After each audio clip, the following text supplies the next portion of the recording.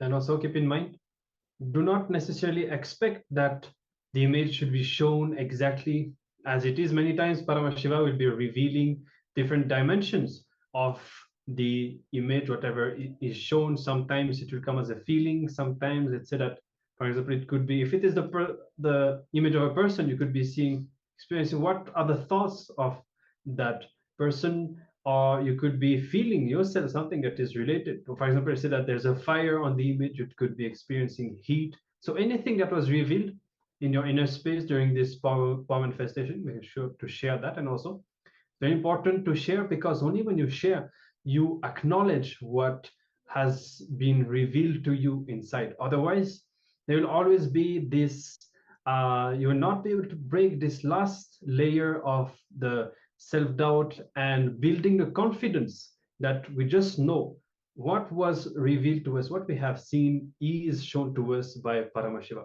All right.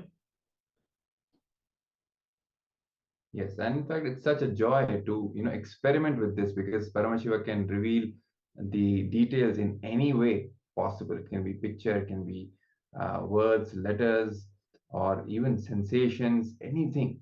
And it's just a joy and celebration to manifest these powers and play with them. Because with that playful attitude only, you'll see, you'll start melting more and more into that oneness space, and Swamiji will simply manifest these powers through you, without any self-doubt, without any other judgments. All right, so let's move to the let's have one more round before we share the picture with all of you. Let's see what what the picture was, what we had projected. So this is a picture. So you can check, you can verify what you saw. You could have seen the blue of the sky, the clouds, the water, and the trees by the side. Such a beautiful picture. And you can verify what you actually saw with the help of your third eye, what was revealed to you, how it was revealed to you, and then compare this. If you got any of the details right, congratulations, you've started manifesting this power.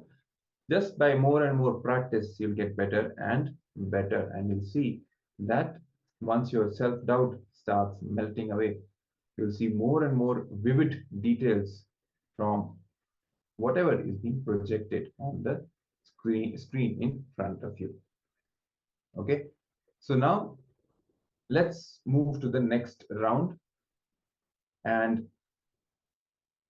you can now tie the eye bands again, because we are preparing for the next round. We'll have one more picture being projected on the screen for all of you. Let's prepare again for the second round. Please tie your eye bands.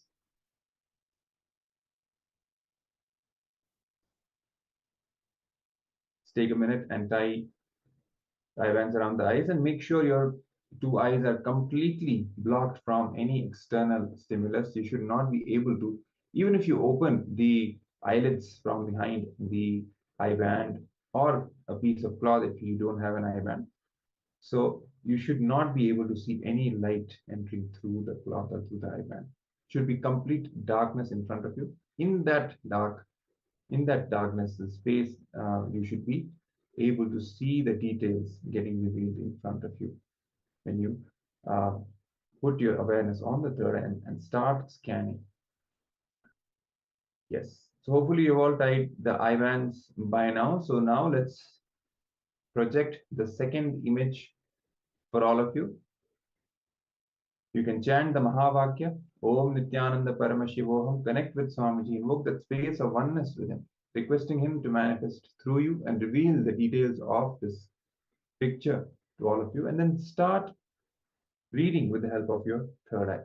And whatever is being revealed to you, start verbalizing. You can sit in a very receptive space with restful awareness between your two eyebrows, which is the seat of the third eye, and just see what is being revealed in front of you.